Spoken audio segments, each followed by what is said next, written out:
ئەم سوورەتی ئەلموطەففیفین ئەوەندە پڕ بەرەکەتە کە تەفسیرەکانی قورئان دەخوێنێ و بە دووادار چوون بۆ ئاەتەکان دەکەی هەر جارە گۆشەیەکت بەرچاو دەکەوێت. لە تەفسیری ئەلمونیردا کە زانای پایەبەرز الأستاذ دكتور وهبة الزحيلي نووسیوێتی ڕەحمەتی خوای لێبێ تەفسیری ئەلمونیر مجلدی 15 لاپەڕی 487 لە تەفسیری سوورەتی ئەلموطەففیفین دەفەرمێ ئەبولقاسمی قوشەیری ڕەحمەتی خوای لێبێ و ئیمامی ڕازی لە تەفسیرەکەیدا لە مجلدی 30 لاپەڕی 89 فەرموویانە لفظ التطفيف يتناول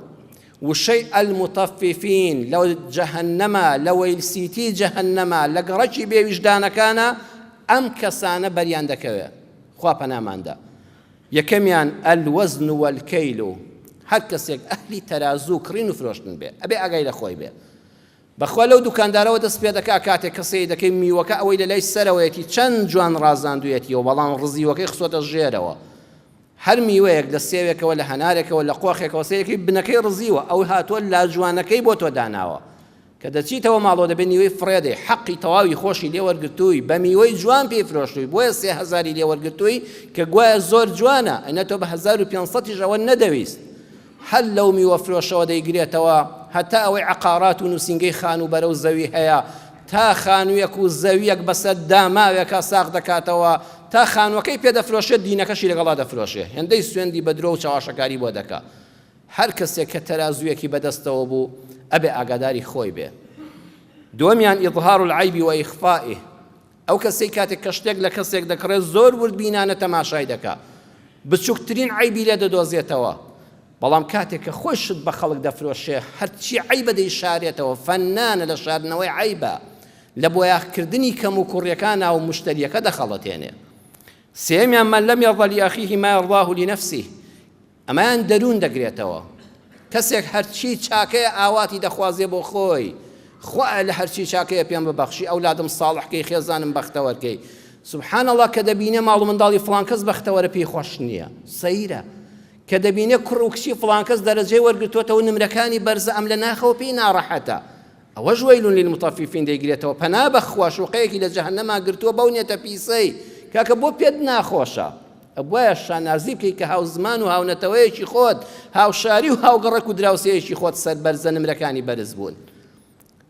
حەز دەکا دراوسێکە یەگەڕۆی بۆ سەیرانێک بە سەلامەتی نەگەڕێتەوە پەنا بەخوا ئەوە دڵی پیسە ئەوەش وەیل للمطففینە بەڵام حەز ناکە بۆ خۆی دڕکێک بە پەنجەیدا بچێت. الذي يرى عيب الناس ولا يرى عيب نفسه چوارەمیان ئەو کەسەی کەوە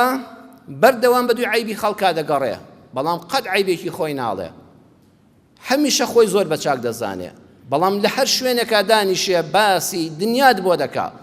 کەس لە لای ئەو چاک نییە هەمووی خراپە عیبی خەڵکی زۆر بە وردبینی دەبینێ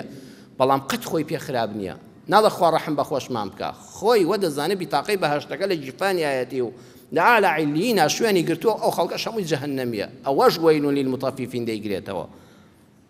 ومن طلب حق نفسه من الناس ولا يعطيهم حقوقهم پێنجەمیان هەر کەسێک حەقی تەواوەتی خۆی وەرگرێ لەو ئیشەی کە دەیکا بەڵام حەقی بەرامبەر نەدا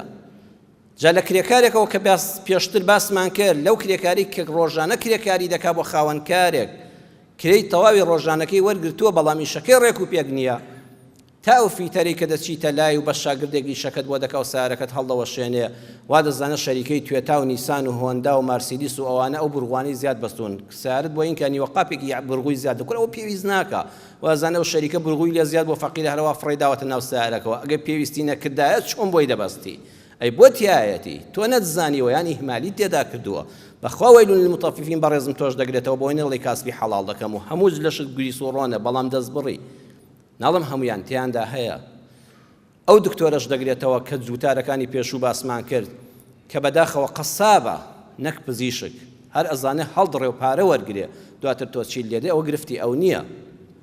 هەتا وەکو مۆزەفێکی دایرەی بچووک دەگرێتەوە کە حەز دەکە هەموو مانگێ موچەکەی بەڕێک و پێک و بە تەواوەتی وەرگێ و حەقی خۆیەتی بەڵام بۆی بکرێ 1 سەعات زووتر لە دایرەکە دەڕواتە دەرەوە یەک ئیمزاد بمێنە جار هەیە 2 دقا کاکە من لە شارێکی ترەوادم نە بەخوا دەوام تەواو بۆ ڕۆبەیانی وەرەوە ئامادەی ئەوەندەی تێدانیە 1 سەرفی نەزەر بکە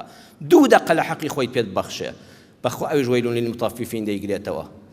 تەرازوکە بە خۆت دانێ پشکنینێک بۆ خۆت بکە ئەزیزم